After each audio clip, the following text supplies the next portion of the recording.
It's not the kind of tiredness that comes from lack of sleep. It's the kind that weighs on the heart, tired from constantly having to put on a brave face to please others, tired from always having to be strong, even when all you want is to be vulnerable, just for a moment, tired from trying to control everything, even the things far beyond your grasp. Sometimes you just want everything to pause, not to run away, but to breathe, to take a step back and ask yourself where you're going, what you're living for, and whether you've been slowly losing yourself in the endless effort to keep everything under control. If you've ever felt this way, you're not alone. All of us, at some point, have tried to steer life in the direction we desire. But the harder we try to hold on, the more life seems to slip through our fingers. The more we try to control, the more restless our hearts become. And eventually we begin to wonder, could it be that true happiness doesn't come from control, but from letting go? Today, I invite you to join me on a gentle journey. No struggling, no trying to change anyone, no need to understand everything. Just open your heart and listen. Listen to an old lesson the Buddha once taught, that sometimes it is only when we learn to let go that we rediscover our freedom. In this tangled world of modern life, people are increasingly caught in the whirlwind of control. We try to control our work, emotions, relationships, the future, even the past. Day by day, hour by hour, we live in a constant state of trying to shape the world around us into something we can manage. From a young age, we are taught that if we stay in control, we can avoid failure, earn love and approval, and protect ourselves from pain. So we grow up learning to worry, to prepare for every possibility, to build invisible walls that shield us from the unknown. But one day, we find ourselves exhausted from having to manage everything, exhausted from trying to master the uncontrollable, exhausted from feeling like we're carrying the weight of the world on our shoulders. No matter how hard we try, life doesn't unfold the way we expect. Plans fall apart, loved ones leave, health declines, emotions become tangled. And in a rare moment of stillness, we ask ourselves, is it possible to live without controlling everything? Can I let go just a little, breathe a little deeper, and live a little lighter?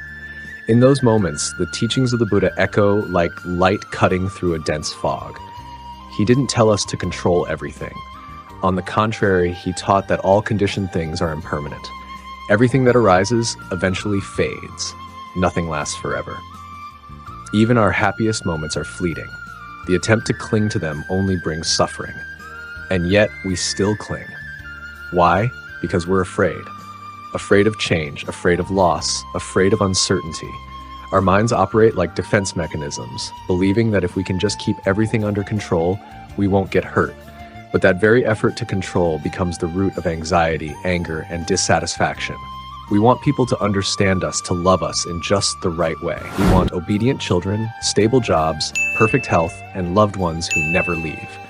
And when life doesn't cooperate, we feel helpless. There is a truth that few dare to face. The more we try to control, the less freedom we have. When we live in constant vigilance, we can't truly enjoy the present moment.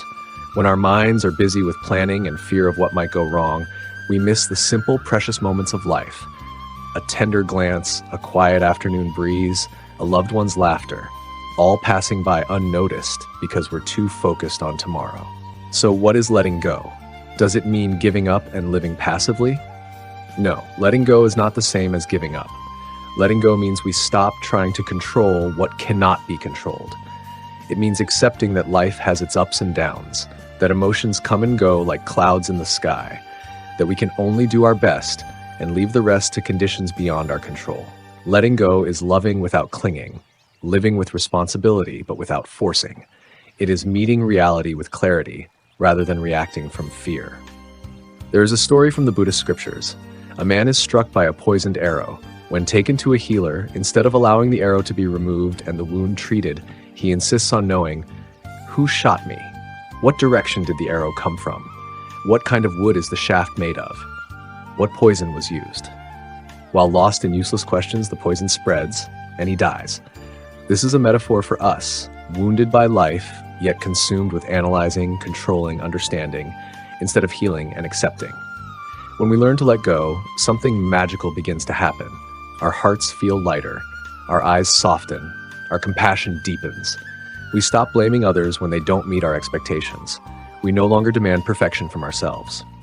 We no longer wrestle with the past or worry obsessively about the future. We begin to live fully in the present, and in that presence, we find peace. Letting go is also how we cultivate compassion. When we stop trying to control others, we allow them the freedom to be who they are. When we stop judging, we begin to understand. When we release our expectations, we begin to appreciate what we already have. We see others suffering more clearly because we've suffered too. We no longer rush to fix or advise because we know everyone has their own path. We simply stay present, like a vast sky, open and embracing all that comes and goes. Letting go also reconnects us with ourselves. We begin to hear the voices within, the voice of fear, of criticism, of longing, but we no longer get caught in them. We observe and we smile. Ah, there is my anxious mind. Ah, that's my ego speaking. And in seeing so clearly, we are no longer pulled along. We return to the breath, to the step, to the body, here, now. Some may ask, if I let go, how will I achieve what I want? But they don't realize the paradox, that it is precisely when we let go that we gain the most. Not because we control better, but because our hearts are more open, our minds more clear.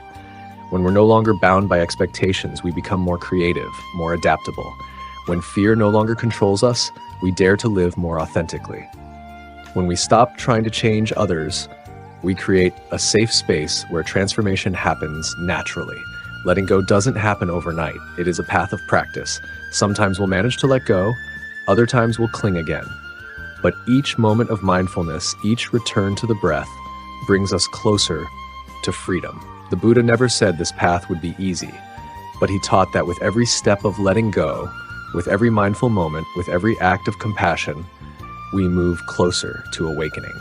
If you're tired of trying to control everything, give yourself permission to pause. Not to give up, but to take a deep breath. Place your hand over your heart and feel its rhythm. It's still beating without your control. The breath still flows without your command. Life is still happening, and sometimes even more beautifully when you stop trying to hold on to it. Let your mind settle like a calm lake. Let the waves of emotion come and go without needing to react. Live fully in this present moment, the only place where you truly exist. And in that stillness, you may realize letting go doesn't mean chaos. It means freedom. It means laying down the burden. It means opening the door to inner peace. And so step by step, you will come to see you don't need control to be happy. You only need presence, with love, with understanding, with an open heart and a spirit that knows how to let go.